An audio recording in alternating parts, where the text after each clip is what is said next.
So I got a call back for NY fucking you. Oh my god. I was so fucking proud of myself. Did not get a third callback, and I don't give a don't care. Do not care. I still got a call back. I still got a call back. That's all I care about. Don't care. Care but don't care, if that makes sense. So again, with NYU, UCSD, and Yale, they were all in this really terrible fucking space at ACT's studio.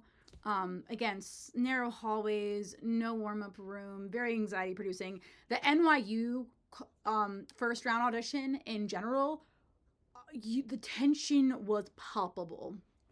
And I had to do a lot of practicing with deciding when to talk to people and when that was helpful for me, and when to gently say, like, no, thank you, because people were so nervous and we're already in talking about the third round and what happens.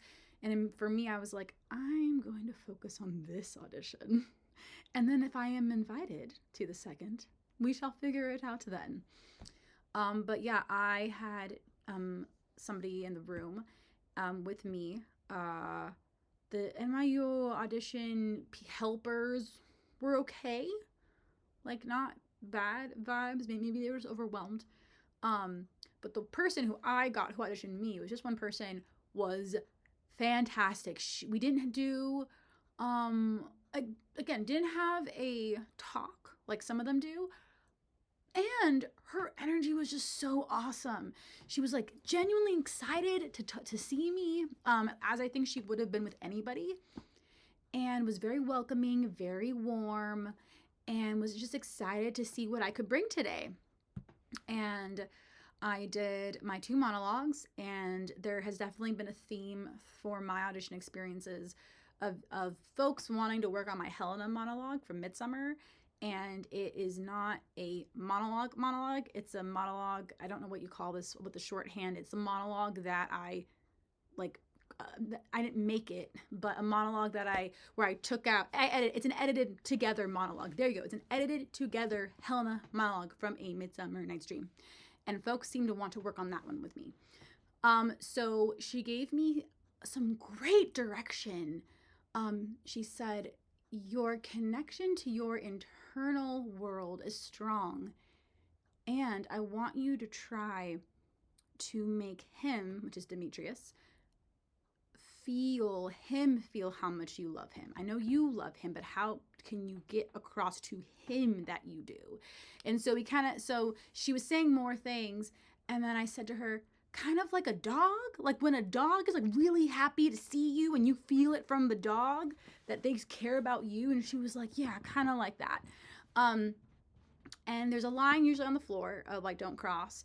And she wanted me to run around the room. And I asked, like, is it okay if I cross the line? She's like, the room is yours, just go.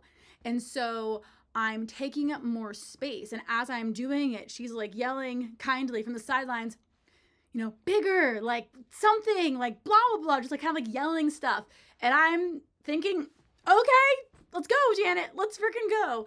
And so I'm like kind of like running across the room, and I felt good. It was one of the first bits of feedback that I got that I didn't know how to integrate.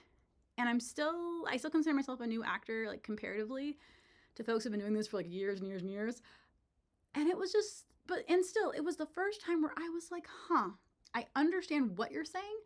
And this is one of the first times where I don't know exactly how to implement it, like how to take this direction. And it was cool to just freaking try. And I felt like I did a good job.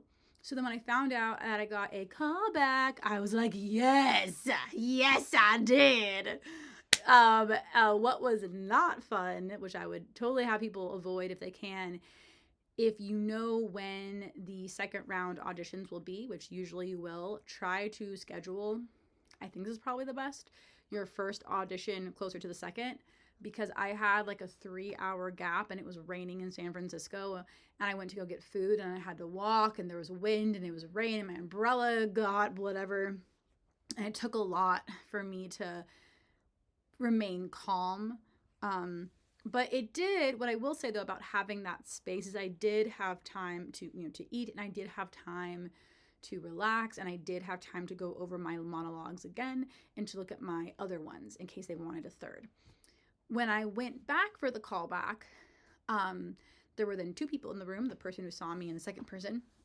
I did my contemporary for them, and then they wanted to see the Duchess of Malfi, which was kind of a wild card for me. This is the monologue that was asked of me by Rose Bruford to do for their callback, and I love the monologue so much.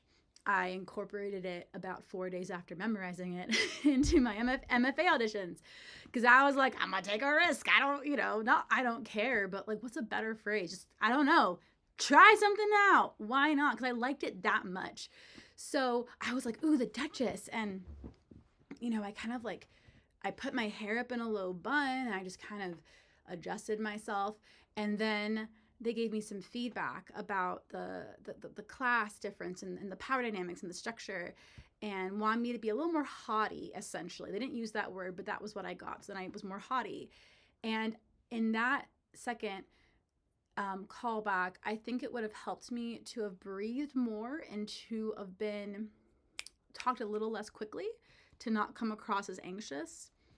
I was more excited, and when I could, I was trying to throw in bits of information about me without talking too much, to be respectful of their time. And I wanted them to try to know me a little bit more, because again, there wasn't really any questions about me as a person or my acting experience. It was just more about, let's do the monologues, which I understand some places do because of timing. So I was trying to throw in a little bit of my humanity, but I think I was a little anxious.